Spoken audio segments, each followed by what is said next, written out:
A paz do Senhor Jesus, irmãos. Para mim é um motivo de alegria e privilégio estar aqui com os irmãos. Há muito tempo que eu não estou aqui no Tatuapé, né? Podendo vê-los e rever irmãos que há muito tempo eu não via. Meu coração fica contente e alegre. E é bom ouvir essas melodias que nos elevam ao céu, né, e nos trazem uma responsabilidade muito grande. É privilégio para nós estarmos aqui, mas também é uma responsabilidade grande de transmitir a palavra de Deus, né? É deixar com que o Senhor nos controle totalmente, colocar o Senhor no altar da nossa vida é algo importante para nós. E nós precisamos abrir o nosso coração. Que Deus abençoe cada um dos irmãos que aqui estão e também aqueles que estão conectados conosco, nos vendo de casa. Que o Espírito Santo também possa alcançar cada um de vocês, onde vocês estiverem, e abençoá-los em nome de Jesus. Amém? Hoje nós vamos falar sobre um tema importante para nós, que nos diz sobre a Igreja de Cristo, se submetendo à Igreja de Cristo. E o texto que nós escolhemos aqui para a nossa meditação nessa manhã, ele está no livro de Hebreus, no capítulo 10, versículo 25. Se você puder abrir e acompanhar comigo, Hebreus, capítulo 10, versículo 25. O texto nos diz o seguinte: não deixemos de reunirmos como igreja, segundo o costume de alguns, mas encorajemo-nos uns aos outros, ainda mais quando vocês veem que se aproxima o dia. Amém? Abaixa sua fronte comigo, vamos orar ao nosso Senhor. Pai, obrigado, Senhor, por esse privilégio de estarmos na sua casa, de podermos, meu Pai, adorar, bendizer o teu nome, celebrar a tua santidade, meu Deus.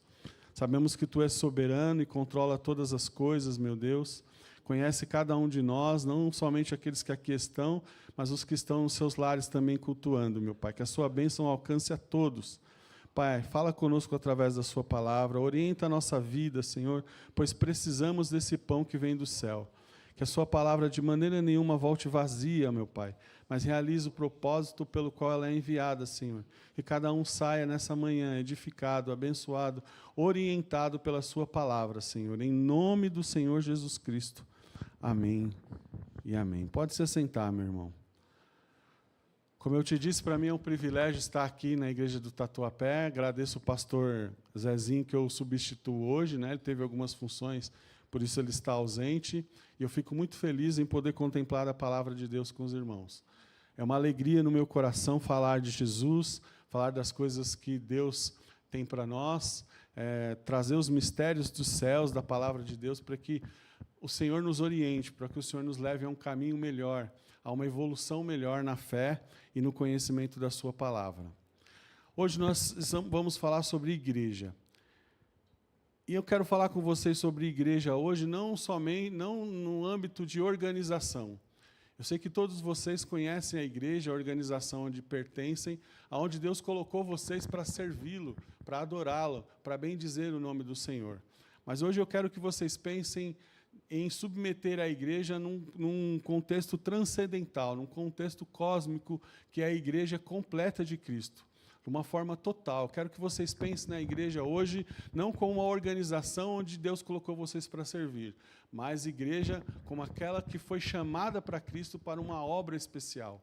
Vocês precisam entender, e nós precisamos entender o que é se submeter a essa igreja de Cristo, a submeter o que essa igreja representa e aquilo que ela é para cada um de nós.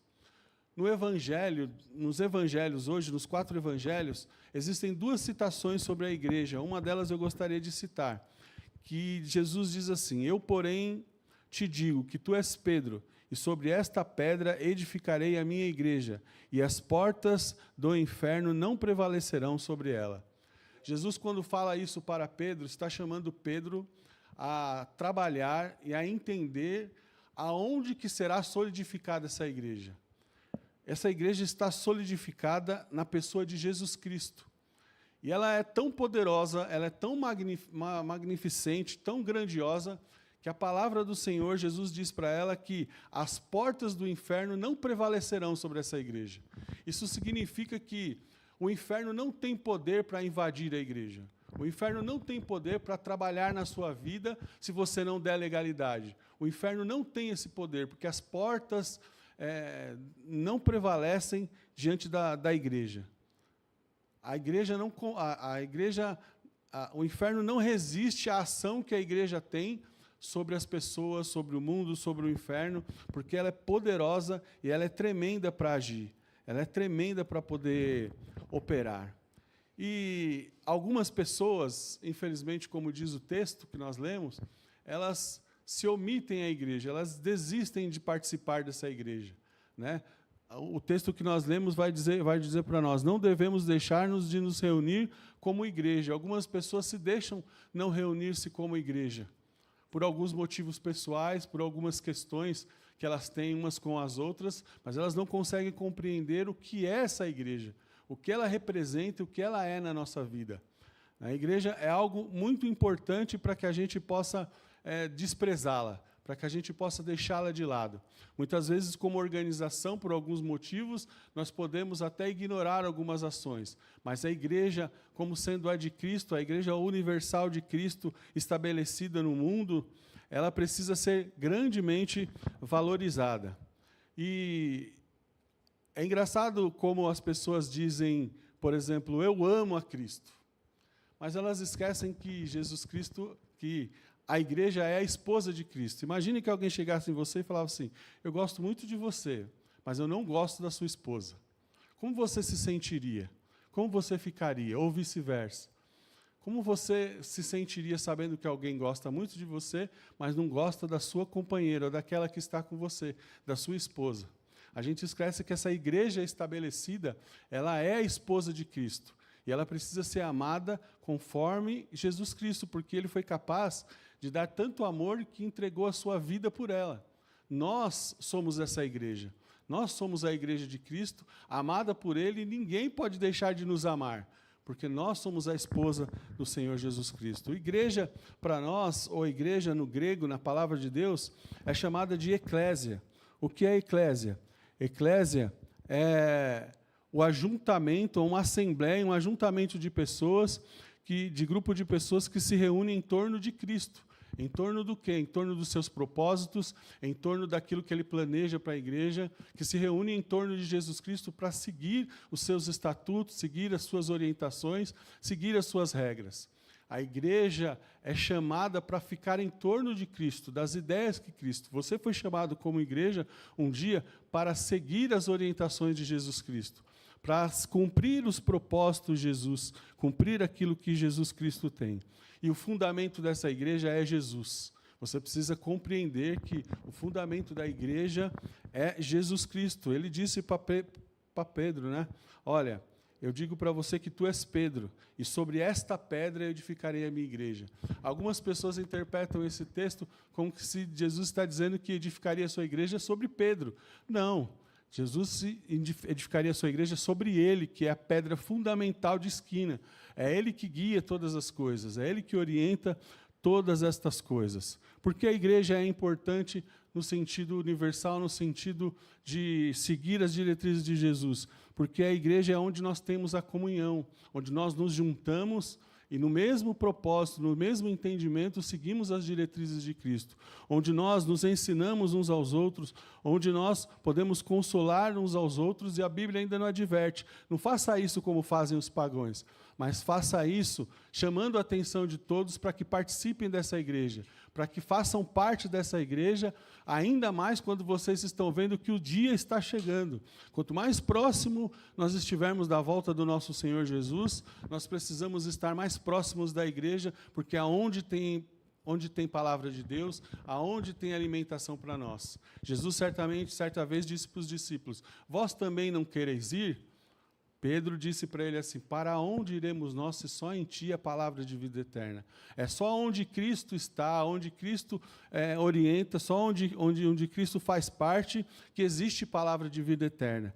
E esse lugar é a igreja de Cristo que se reúne em torno dos seus ensinamentos, em torno dele.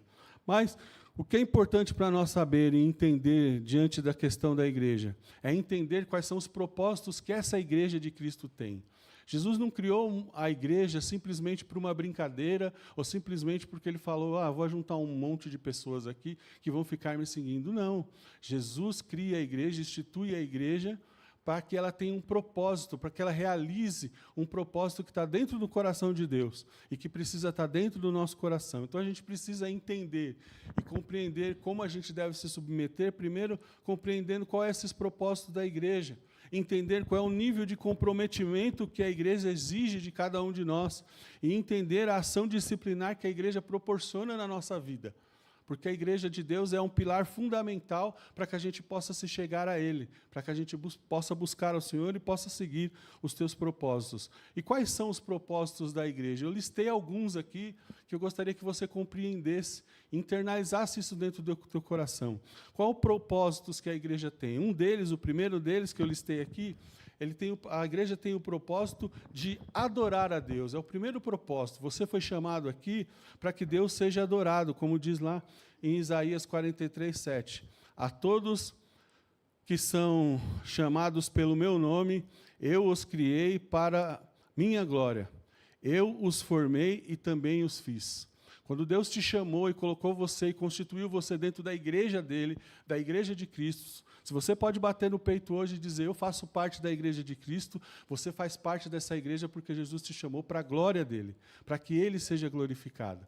Isso significa que tudo aquilo que você fizer daqui para frente, desse momento para frente, tem que glorificar o nome do Senhor Jesus. As pessoas precisam ver você, olhar você e que Jesus seja glorificado por isso. Que através das suas atitudes, que através da maneira de você ser, da maneira de você viver, Jesus precisa ser glorificado. De todas as coisas que você faz no seu dia a dia, na tua casa, no teu trabalho, em tudo aquilo que você fizer, Jesus, Deus, precisa ser glorificado. A palavra de Deus nos diz, quer comais, quer bebeis, ou quer fazeis qualquer outro tipo de coisa, fazei tudo para a glória de Deus. Você precisa entender que, como igreja, você precisa se submeter a esse propósito de Jesus Cristo. Você não pode fazer parte da igreja de Cristo e levar a ela ao escândalo, ou levar a ela a que as pessoas duvidem do Senhor, ou que não adorem ao Senhor. Como igreja de Cristo, você precisa se colocar de uma forma em que Deus seja sempre louvado e adorado. Esse é um dos propósitos que Jesus tem para você como igreja. Você precisa demonstrar essa adoração ao Senhor através dos seus atos, através das suas músicas, através da maneira que você lidar com as pessoas, como você conversa, através dos seus negócios. Tudo isso precisa remeter à adoração a Deus. Nossa, como essa pessoa é esplêndida, como essa pessoa fala diferente, como essa pessoa é assim. Nossa, glória a Deus, ela é assim porque ela serve ao Senhor. Tem que remeter a adoração ao nome do Senhor Jesus. Isso é um propósito, é uma função que a igreja de Cristo tem, que é adorar o nome do Senhor Jesus. Por isso você precisa colocar isso dentro do teu coração. O que eu faço na igreja de Cristo? Quando eu vou à igreja de Cristo, é claro que eu vou lá para ouvir a palavra, etc., mas qual é o meu papel como igreja de Cristo? Não aqui na organização. Aqui na organização, talvez o pastor saiba tudo o que você faz, se você fala bem, se você canta bem, e etc., mas qual é o seu papel, o seu propósito como igreja de Cristo? Como fazendo parte dessa igreja universal que Cristo chamou para que você esteja nela? O que você faz? Você adora a Deus? Deus olha para você e se sente adorado, se sente glorificado por causa disso? Então nós precisamos entender que um dos propósitos que nós temos como igreja, e devemos nos submeter ao que a igreja de Cristo, é prestar adoração, louvor ao nosso Deus Todo-Poderoso. Amém? O segundo propósito que a igreja tem, que eu listei aqui, ele é primordial, e a gente fala disso constantemente nos nossos cultos, no dia a dia, que é proclamar o Evangelho, é pregar o Evangelho. Mateus 16:15 vai dizer, ide por todo o mundo, pregai o Evangelho a toda criatura. E vai mais ainda dizendo, fazendo todos os discípulos em nome do Pai, do Filho e do Espírito Santo. Como igreja de Jesus, fazendo parte dessa igreja de Jesus, você deve se submeter a essa ordem de Cristo. a esse mandamento de Cristo. Você deve entender que você precisa pregar o Evangelho para as pessoas. Você precisa falar de Jesus para a pessoa. E o que é pregar o Evangelho? Às vezes as pessoas não conseguem compreender o que é pregar o Evangelho. Pregar o Evangelho é dizer às pessoas a boa nova de Deus, a boa nova que Deus nos enviou. Qual é a boa nova? Que Cristo morreu por nós, entregou a vida por nós, ressuscitou e é capaz de nos salvar.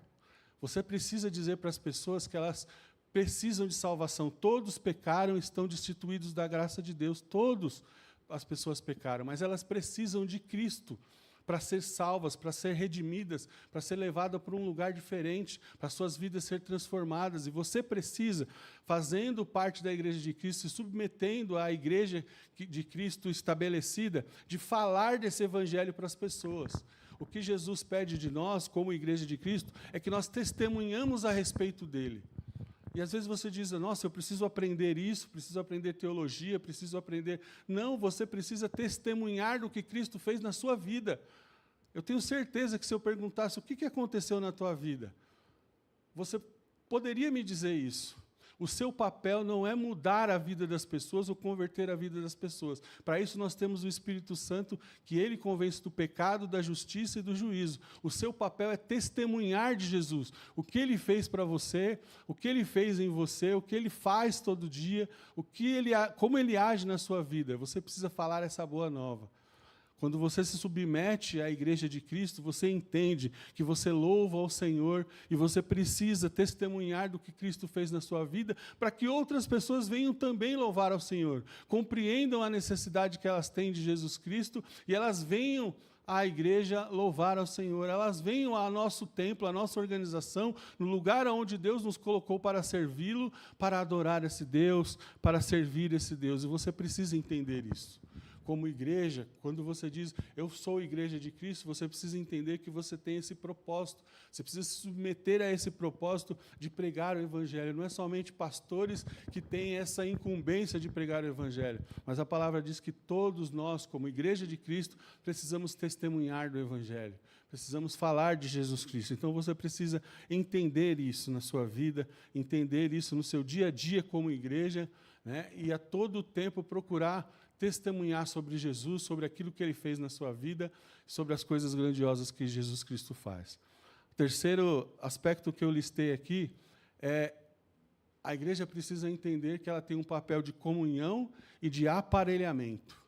O que é isso? Comunhão, primeiro, é que a igreja precisa se interagir, precisa ter comunhão uns com os outros. A igreja, sendo a igreja de Cristo, você não pode ter, veja bem, você não pode ter uma desavença com o seu irmão. Por mais que você diga, eu suporto ele em amor, tudo bem, mas você não pode ter desavença com seu irmão. Isso é uma ordem para a igreja. Amai uns aos outros assim como eu vos amei. Você precisa ter comunhão com seu irmão. Às vezes ele é difícil, às vezes ele é complicado, às vezes não é fácil isso, mas você precisa entender que, como sendo igreja de Cristo, essa comunhão é necessária para que os propósitos de Cristo sejam feitos tanto na sua vida, como na vida dele e na vida daqueles que estão fora da igreja. Jesus disse assim, nisso saberão que vocês são os meus discípulos. Como? Se vocês vos amarem uns aos outros. De outra forma, como as pessoas saberão que vocês realmente são meus discípulos? Porque o que caracteriza a vida dos discípulos é a atitude que ele tem conforme aquele seu discipulador. Jesus é o nosso exemplo. E ele pede para que nós tenhamos comunhão uns com os outros. E além de termos comunhão com os outros, ele pede para que a gente se aparelhe. O que é aparelhamento dos santos? É o ensinamento da palavra, é a orientação da palavra. Tem pessoas aqui muito mais antigas de igreja e outras muito mais novas. Algumas que começaram a sua vida agora e precisam ser orientadas. Então, para que isso aconteça, nós precisamos estar em comunhão com Deus. Lá no livro de Efésios vai dizer assim, para que não sejamos mais meninos inconstantes, levados à roda por todo o vento de doutrina, pelo engano dos homens que, com astúcias, enganam fraudulosamente, antes, segundo a verdade em amor, cresçamos em tudo naquele que é a cabeça, Cristo, do qual todo o corpo, bem ajustado e ligado pelo auxílio de todas as juntas, segundo ajusta a operação de cada parte, faz o aumento do corpo para a santificação em amor. Isso significa que naquele que é a cabeça, Jesus Cristo, que é o dono da igreja, que nos comissionou, que chamou você para fazer parte dessa igreja. Veja bem, para fazer parte dessa organização, um amigo seu te chamou, ele veio aqui, você escolheu fazer, você podia fazer uma parte de outra, mas para fazer parte da igreja de Cristo, foi ele que chamou você. Ele colocou no teu coração o desejo de servi-lo, de buscá-lo. Foi ele e não nós que nos fez povo seu e ovelhas do seu pastoreio. Jesus chamou você como igreja. Como igreja, você precisa entender que você precisa submeter ao propósito de Jesus Cristo na comunhão com os irmãos e no aparelhamento dos santos. Imagine se eu fosse para a teologia, estudasse, dedicasse tudo aqui e guardasse tudo isso para mim. Não falasse para ninguém, não chegaria em alguém mais novo e dizer, olha, é assim que você tem que fazer, é assim que você tem que louvar, é assim que você tem que andar, é a melhor maneira de servir ao Senhor. Ou nem ligasse para ele, entrasse na igreja, cantasse, saísse, nem fizesse comunhão com meus irmãos, ou não parasse para conversar, para conhecê-los. É um propósito da igreja que exista a comunhão e o aparelhamento entre nós, que nós cresçamos juntos, que nós nos envolvemos juntos, que nós amemos uns aos outros para que cheguemos no céu naquele dia e estejamos todos juntos. A gente não sabe aquilo que virá naquele grande dia, mas existe um desejo dentro do nosso coração, dentro do meu coração, que eu possa chegar naquele dia e ver cada um de vocês lá. Eu não sei o que vai acontecer, mas a minha comunhão e o meu ensinamento, o meu aparamento para vocês é para que vocês cresçam e se desenvolvam, para que vocês estejam todos lá naquele grande dia. Para que eu não tenha nenhuma surpresa. Poxa, aquele irmão não está. Para que eu não tenha nenhuma surpresa dessa forma, mas para que todos estejam juntos, unidos, vivendo a comunhão de Cristo. Um outro propósito que a igreja tem, e que a gente precisa entender, que é manter a esperança. Vivemos num mundo totalmente mau e destruído, meus irmãos. Cada dia que passa, cada dia se deteriora mais o mundo. Cada dia que passa, fica difícil lidar com as gerações, lidar com as pessoas, porque as pessoas vão criando dentro delas algumas manias, ou elas vão se deixando secularizar. Aquilo que era uma certeza de Deus, agora é relativo. Ah, mas não é assim. Não é bem assim. Talvez seja... Se você for por esse caminho, também você tem um bom resultado. A gente esqueceu que a palavra de Deus ela é absoluta. E a gente precisa entregar essa palavra para manter as pessoas a esperança viva, a esperança de que um dia Jesus Cristo vai voltar. Parece difícil, parece longo. Pedro disse assim, olha, vocês têm a volta de Jesus como tardia. Mas não, Jesus está fazendo isso porque Ele está dando tempo para que as pessoas a aceitem, se convertam e estejam preparadas para estar lá. Mas a gente tem, como igreja de Cristo, manter essa esperança na vida das pessoas. Às vezes, algumas pessoas ao nosso lado desistem. Para pensar quantas pessoas você já esteve ao lado, congregou com elas juntos, e nas primeiras dificuldades essa pessoa desistiu. Como igreja de Cristo, nós temos o papel de manter a esperança viva na vida das pessoas. Manter a esperança que Jesus Cristo ele vai voltar. Atos 1, versículo 10 e 11 diz, estando com os olhos fitos no céu, enquanto ele subia, eis que junto deles se puseram 2 homens vestidos de branco, os quais lhe disseram, homens galileus, por que estás olhando para o céu? Esse Jesus que dentre vós foi recebido em cima no céu, há de vir, assim como para o céu ouvistes ir. Essa mensagem que os anjos deixaram e os discípulos registraram lá no livro de Atos, é uma mensagem que nos faz pensar e ter a certeza que Ele vai voltar. É uma certeza absoluta que a igreja precisa manter viva, precisa manter em cada um de nós, manter em você a esperança de que Jesus Cristo vai voltar. Como igreja de Deus, você tem esse papel de não deixar com que as pessoas ao seu lado, ou que congregam com você, ou que andam com você, desistam dessa esperança viva da volta de Jesus, onde todas as agruras desse mundo serão eliminadas, onde o choro não virá mais, onde o problema não existirá mais. Nós cremos, parece que é uma coisa que é difícil da gente ver. Poxa, eu, por exemplo, tenho 50 anos, fiz 50 anos no mês passado, e estou esperando a Jesus Cristo. Quando eu comecei a congregar, eu tinha 16 anos, e eu ouvia dizer que Jesus Cristo viria. Mas, de forma alguma, às vezes parece que, nossa, já passou todos esses anos, né? 34 anos e Jesus não veio, não aconteceu nada assim. Mas isso é como Pedro disse, Jesus tem o seu momento certo, e Ele está nos aguardando para que muitas pessoas que não estão aqui hoje possam também aceitar a Jesus. Eu vi uma frase essa semana que foi interessante para mim. A frase diz assim para mim: você imagina que existem servos de Cristo que nem nasceram ainda? Você consegue imaginar isso? Que nesse exato momento tem mães na maternidade dando à luz a crianças que serão servos de Deus e precisam ser salvas.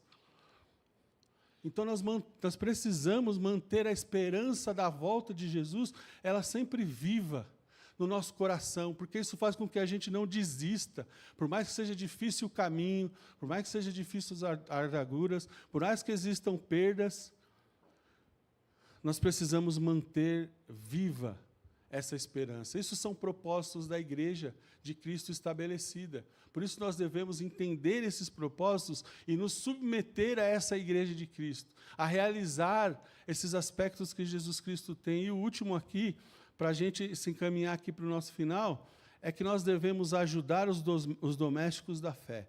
Em Gálatas 6, 9 a 10 diz: em tudo e não nos cansemos de fazer o bem, porque ao seu tempo ceifaremos, se não houvermos desfalecido. Então, enquanto temos tempo, façamos bem a todos, principalmente aos domésticos da fé. Meu irmão, como Igreja de Cristo, você não pode olhar para o lado e ver seu irmão passando alguma necessidade, sem poder fazer alguma coisa. A Bíblia diz lá em Atos 2, quando a igreja foi cheia do Espírito Santo, existia uma comunhão tão grande com os irmãos, existia um compartilhamento sobre a fé dos apóstolos, queriam aprender sobre isso, e a Bíblia diz que ninguém passava por necessidade, porque uns pegavam aquilo que tinha e dividiam com os outros. É claro que, proporcionalmente, nós estamos em épocas, em momentos diferentes, em situações diferentes, mas existe uma proporção em que, como Igreja de Cristo, nós precisamos olhar para o nosso lado e não desprezar o nosso irmão, principalmente os domésticos da fé, e poder auxiliá-los para que esse irmão não chegue ao ponto de pedir necessidade ou de mendigar o pão. Nós precisamos entender que, como Igreja de Cristo, é algo que a gente precisa fazer, pensar naquilo que a gente pode fazer, nas nossas condições e, de alguma forma, compartilhar isso com alguém que esteja precisando de algum auxílio. Então, como propósitos da igreja, meu irmão, você precisa saber que você foi chamado para essa igreja para louvar ao Senhor, para pregar o Evangelho, para ter comunhão e ensinar os santos, as pessoas, para manter a esperança viva e ajudar aqueles que são da tua fé, aqueles que compartilham dessa mesma fé, que é a fé de Jesus Cristo, em Cristo Jesus. Você precisa entender isso e colocar isso como uma submissão. Veja bem que eu não estou pedindo, eu não falando para você, a palavra nos diz assim, ó, se submeta ao que a sua organização diz, conquanto isso seja muito importante, porque você faz parte dela e precisa seguir os seus dogmas, as suas diretrizes, e Deus não colocou alguém ali para liderar aquilo ali, simplesmente por pôr, porque a sua igreja precisa de organização. Do contrário, cada um faz o que quer, mas precisa disso. Mas o que o Senhor precisa, principalmente, é que você siga as diretrizes do que é a Igreja de Cristo, de qual é o propósito dela, do que ela tem que fazer. Isso precisa estar internalizado dentro do teu coração, cotidianamente, diariamente, entender que esses são os seus propósitos. E, consequentemente, se você tiver uma organização que realmente segue a palavra de Deus, que prega a palavra de Deus, você vai acabar seguindo todas essas diretrizes, porque esse é o propósito de Cristo. Mas existe um outro fator em relação a isso. A igreja, além de mostrar quais são os seus propósitos, ela exige de cada um de nós uma coisinha chamada compromisso. É um compromisso que você firma. Quando Jesus chama você para fazer parte da igreja, e a partir dali começa a agir na sua vida e faz você entender os propósitos que a igreja tem, você precisa ter compromisso com ele. Você não pode largar ele para lá, não pode desistir das coisas. Você precisa ter compromisso com Cristo. Você precisa se compromissar com Ele. E aí vai algumas perguntas para nós, para cada um de nós. Será que você se compromete a adorar a Deus e os efeitos que isso traz? Adorar a Deus vai trazer efeitos na sua vida.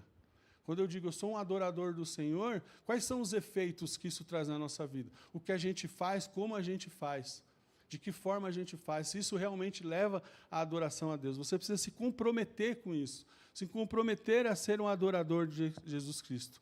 Você se compromete a pregar o Evangelho e os efeitos que isso traz. Pregar o Evangelho é um compromisso que nós temos. E quais são os efeitos que isso traz? Às vezes, é ignorância das pessoas, às vezes é desprezo da família, às vezes acontece tudo isso porque você passou a pregar o Evangelho, as pessoas não ligam para você. Agora vocês são crentes. Eu me lembro quando nós éramos menores em casa, a família toda era de uma outra religião. E aí, a primeira a se converter a Cristo e fazer parte da igreja foi minha mãe. A partir dali, todo o restante da família passou a retalhar a nossa casa.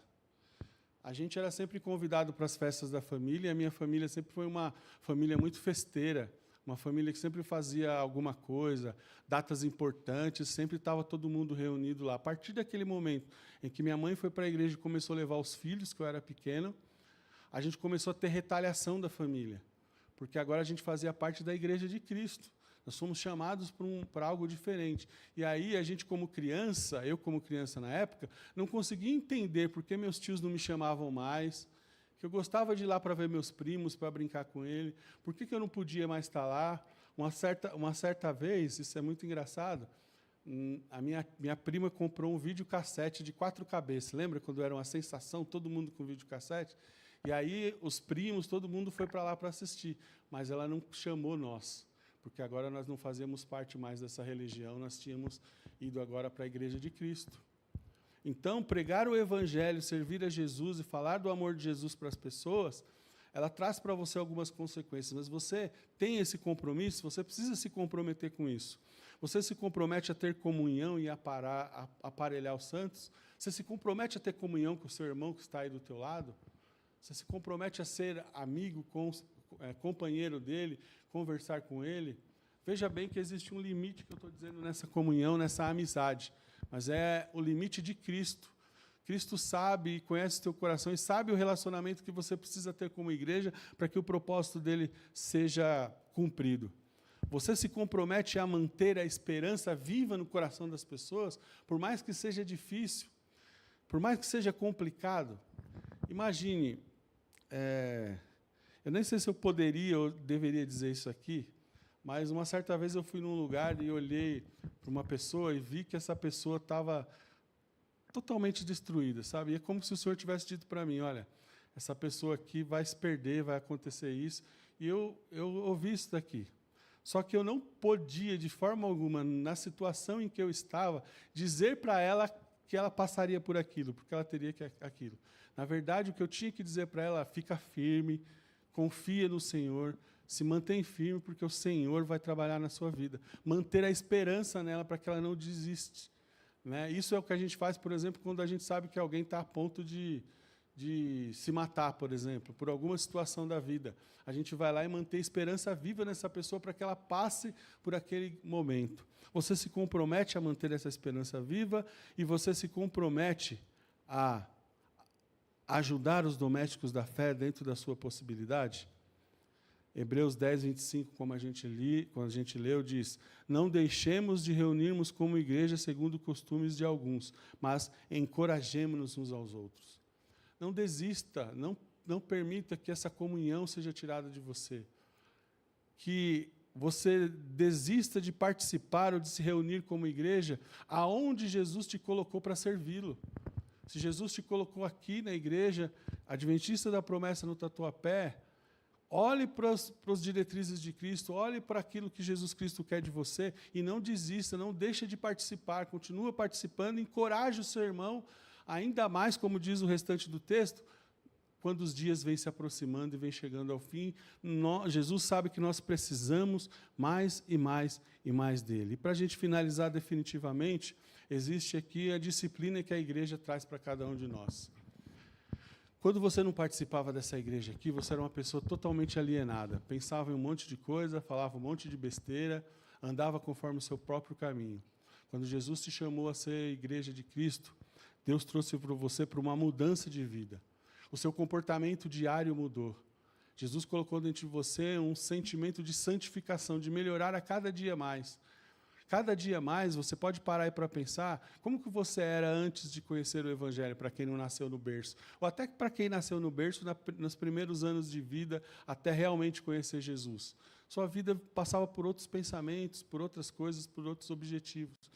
Mas no dia que você fez parte da igreja e entendeu e assumiu o compromisso com Cristo, você mudou sua maneira de falar, você mudou sua maneira de se vestir, você mudou sua maneira de ser, de tratar as pessoas, porque a igreja traz para nós uma disciplina de vida, uma conduta de vida. Quando Jesus atua na nossa vida, Ele não simplesmente nos dá a bênção assim do nada. Na verdade, Ele trabalha no nosso entendimento para que a gente consiga encontrar os caminhos para uma vida melhor. A gente para de destratar as pessoas, a gente para de ser ignorante com as pessoas, a gente trata melhor os nossos pais tratam melhor os filhos, porque a igreja traz para nós uma disciplina, uma correção na nossa vida, no nosso dia a dia. A gente passa a se conduzir de forma diferente. Quantas pessoas você conhece que entrou aqui na igreja e você olhava o jeito da pessoa, a maneira dela ser, e não dava nada para ela, e depois de algum tempo, de algum ano, de algum tempo que passou conhecendo, trilhando o caminho de Cristo, você viu que essa pessoa se transformou, já não fala mais aquilo que fala, não sai mais palavra torpe da boca, não age de forma incoerente nem inconsequência, mas é uma pessoa educada, transformada, lavada e remida pelo sangue do Cordeiro. Então, meus irmãos, como igreja de Cristo, eu te peço que você compreenda quais são os propósitos que Cristo tem na vida daqueles que fazem parte da igreja, na vida daqueles que se reúnem em torno de Cristo, que são a eclésia de Cristo, que seguem as diretrizes de Cristo, na sua vida que aceitou a Jesus Cristo. E você precisa entender esses propósitos que a igreja tem e submeter-se a Ele. Que o Espírito Santo de Deus trabalhe no teu coração, que você consiga entender isso e submeter aquilo que Cristo tem para a sua igreja, para você, na sua vida. Amém? Eu quero pedir para você ficar de pé, eu vou fazer uma breve oração por essa palavra, para que Deus ele possa solidificar ela dentro do nosso coração. Pai, Todo-Poderoso Deus, obrigado por esse momento, Senhor, por compreendermos a sua palavra foi exposta a cada um de nós, que fazemos parte da sua igreja, meu Pai, que fomos chamados e comissionados para te servir, para seguir em torno de ti, dos teus ensinamentos e dos teus propósitos. Meu Pai, coloca isso dentro do nosso coração, que a cada atitude que nós tivermos, aonde nós estivermos, meu Pai, o que fizermos, possamos fazer em torno dos seus propósitos, de adorar o Teu nome, pregar o Teu Evangelho, aparelhar os santos, meu Pai, que possamos ser disciplinados a cada dia pelos efeitos que a Sua igreja traz para cada um de nós. Toma conta, Senhor Deus, de poder dessa igreja, do Tatuapé, que ela cresça poderosamente cumprindo os seus propósitos, meu Pai, e fazendo discípulos verdadeiros e santos na Tua presença. Muito obrigado, meu Deus, em nome do Senhor Jesus Cristo. Amém, Senhor, e amém.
Glória a Deus.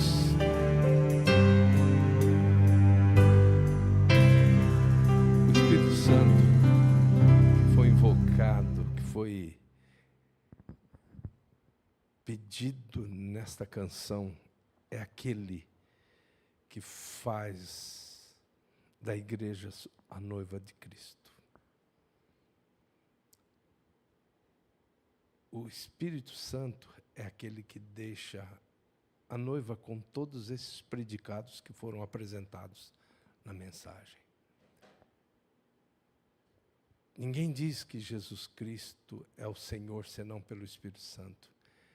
Ninguém diz que Jesus Cristo é o noivo sem o Espírito Santo. Essa afinidade tem que ser tão grande, que tudo aquilo que nós ouvimos na mensagem, para que tudo isso se torne uma realidade, é bem possível que você que ouviu a mensagem, que se colocou aí pedindo, Senhor, fala comigo, você tenha pensado, mas eu não consigo, eu não dou conta, como diz o mineiro. Tudo isso que o pastor Robson falou.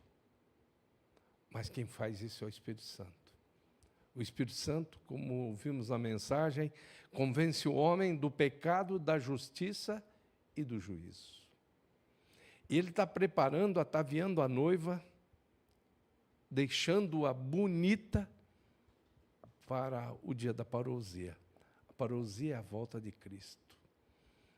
A volta de Cristo para encontrar com essa noiva. Ela vai estar linda. Mas a afinidade com esse Espírito Santo é tão necessária, ela é essencial, que haverá um momento de afinidade tão grande desse Espírito Santo com a noiva que o Espírito e a noiva vão cantar uma peça musical mais linda de todo o universo, Maranata. E tem um dueto lindo, lindo, mas muito lindo. Eu tenho a impressão que, com o passar do tempo, a Miriam e o João vão conseguir fazer um dueto em algum momento. Mas, por enquanto, é meio duelo, né? Quando você canta uma coisa e o outro não consegue harmonizar com a sua voz, você está sendo muito mais duelo do que dueto. Mas a igreja, ela precisa, para fazer tudo isso que nós ouvimos aqui, se submeter à igreja. Nós precisamos do Espírito Santo. Senão não dá, não chega lá. Não chega lá.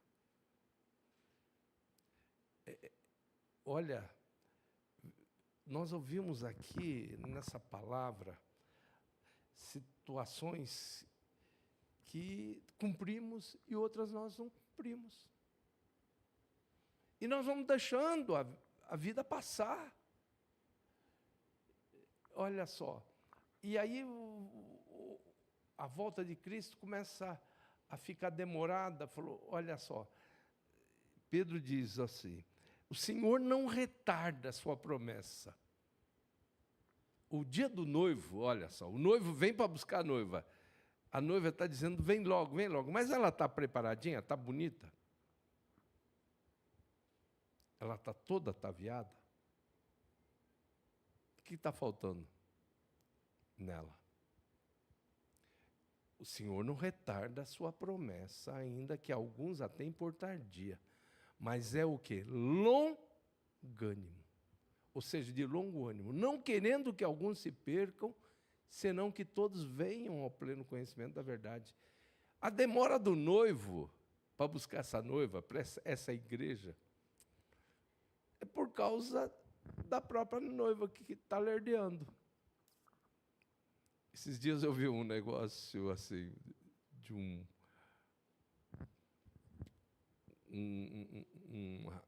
esqueleto lá, sentado no banco de um carro, só a caveira, só o esqueleto, e disse que era um marido aguardando a mulher se arrumar. Então, é algo assim cômico, porém, uma advertência. O Espírito e a noiva vão dizer, vem quando a tarefa estiver completada. Tanto nela mesma, quanto na evangelização do mundo. Vós sois a geração eleita, o sacerdócio real, a nação santa, o povo adquirido, para quê? Para que anuncieis as virtudes daquele que vos chamou das trevas para a sua maravilhosa luz. Então, acelera aí o passo, mulher. Acelera o passo aí, noiva. Acelera. Tudo isso. Deus passou o checklist aqui. O Espírito Santo passou o checklist. O mesmo Espírito Santo que estava nos lábios da diaconisa Miriam, estava nos lábios do pastor Robson. Para quê? Para falar. Apressa-te. Apressa-te. Levanta-te. Resplandece, porque já vem a tua luz. Nós vamos orar nesse instante. Vamos pedir ao Senhor que nos dê condições, né? Como disse Paulo, de remir o tempo. Remindo o tempo, porque os dias são maus. E vocês viram o que aconteceu na abertura das Olimpíadas. Se você acha que não existe uma guerra declarado do bem contra o mal, então está difícil a ficha cair para você. Agora, se você entendeu, viu o que aconteceu lá, e sabe que é o mal que está guerreando abertamente, descaradamente, explicitamente contra o bem, olha lá. Você viu. Contra a família, que é uma instituição. Você vai deixar esses nojentos avançarem um pouco mais no meio da sociedade humana, deformar o que é família? Eles estão avançando. Nós somos guerreiros de Deus. Não dá para adiar mais, é hoje que você tem que fazer alguma coisa. O Espírito Santo está dizendo, faça alguma coisa hoje, nesse sábado, literalmente neste sábado, faça alguma coisa, avance alguma distância, avance. Levanta-te, resplandece, porque já vem a tua luz. Eu digo sempre em nível pessoal, nível ministerial, que toda vez que o inimigo ataca, ele carrega minhas baterias. Aí eu vou para cima mesmo. Porque a minha missão no mundo não tem outra. A nossa luta não é contra seres humanos, e sim contra principados e potestades. A igreja precisa definitivamente acordar, encher as lamparinas. Ó Deus, a Tua palavra foi exposta e nela está um lembrete, algumas providências precisam ser tomadas, tanto em nível coletivo como em nível pessoal, porque nós somos igreja, tanto individualmente como coletivamente. Ah, meu Deus, que o Teu Espírito trabalhe com profundidade na vida de todos aqueles que cultuaram conosco nesta ainda manhã e início de tarde do Teu santo dia. Que haja realmente um mover do Teu Espírito Santo sobre essas vidas, para que levantem, para que não fiquem, essas pessoas não fiquem praticando o pior pecado, que é a omissão, meu Deus. Coloca esse exército em forma, coloca esse exército alinhado ao Espírito Santo. Em nome de Jesus. Sê com o Teu povo, sê com a Tua herança. Recebe a nossa declaração, Senhor Jesus, de disponibilidade enquanto noiva. Nós Te amamos, queremos a Tua volta, mas sabemos que temos muito o que fazer. O Senhor não retarda a Sua promessa, mas está aguardando que providências sejam tomadas. Em nome de Jesus, eis-nos aqui. Nós oramos, Senhor, em nome de Jesus, e para a glória de Jesus dizemos amém.